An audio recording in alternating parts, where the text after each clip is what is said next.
اس نے مصلحتاً اپنے اسلام کو چھپا کے رکھا۔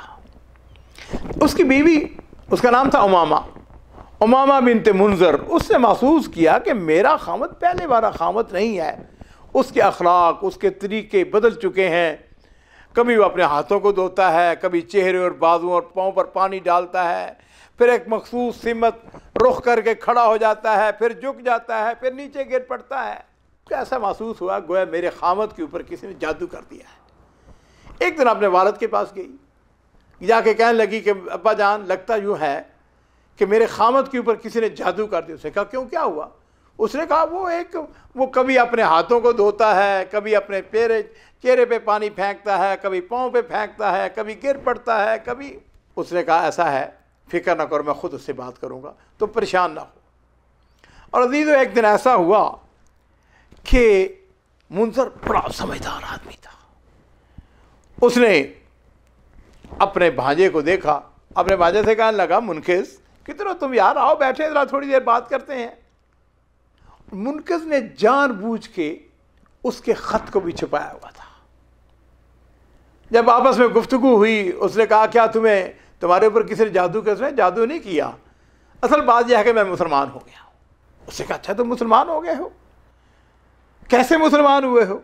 اس نے روایات بتائی، اور پھر اس نے ساتھ ہی بتایا کہ والی مدینہ جو ہے انہوں نے تمہارا تذکرہ کیا تھا۔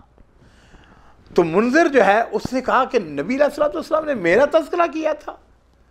اس نے کہا کہ نہ صرف تذکرہ کیا تھا بلکہ آپ کے نام انہوں نے خط بھی دیا تھا۔ اس نے کہا کدھر وہ خط؟ اور ناظرین کرام یہ مناسب ترین وقت تھا، اس نے کہا گھر میں پڑا ہوا ابھی لے کے آتا ہوں۔ چنانچہ منقذ جو ہے وہ اپنے گھر جاتا ہے اور نبی علیہ الصلوۃ والسلام کا نامہ مبارک، آپ کا خط مبارک جو ہے وہ لا کے دیتا ہے۔ اور منذر جو ہے جب اس نے خط کو پڑھا تو نبی علیہ الصلوۃ والسلام نے اس کو اسلام لانے کی دعوت دی تھی۔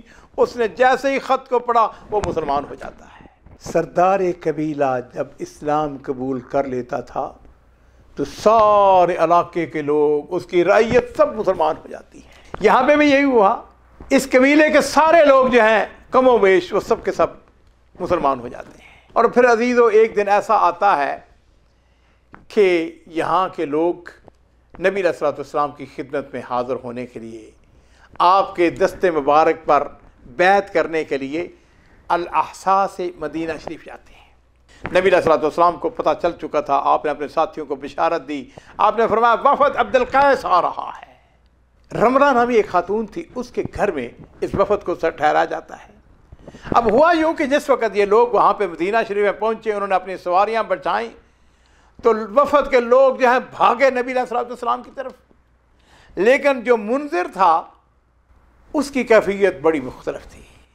اس نے اپنی سواری بٹھائی، اپنی رہائش گاہ پہ گیا، اس نے غسل کیا، نئے کپڑے پہنے، خوشبو لگائی، تیار ہو کے نبی کریم صلی اللہ علیہ وسلم کی خدمت میں حاضر ہوتا ہے۔ اور نبی علیہ الصلوۃ والسلام اس کے جانے سے پہلے ساتھیوں سے پوچھ چکے ہیں، آپ نے فرمایا کہ تمہارا سردار کدھر ہے؟ انہوں نے کہا ابھی آتے ہیں تھوڑی دیر کے بعد۔ جو منذر تھا اس کی آنکھ کے اوپر زخم کا نشان تھا، اور زخم کے نشان والے کو اشج کہا جاتا ہے۔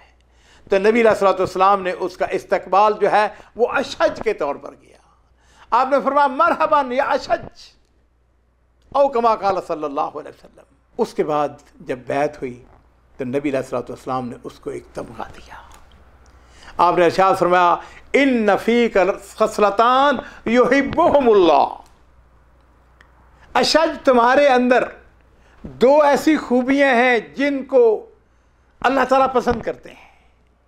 عرض کرتے ہیں اللہ کے رسول وہ کون سی خوبیاں ہیں؟ تو نبی علیہ الصلوۃ والسلام نے فرمایا الحلم والانا، آپ نے فرمایا کہ تمہارے اندر حلم اور انا۔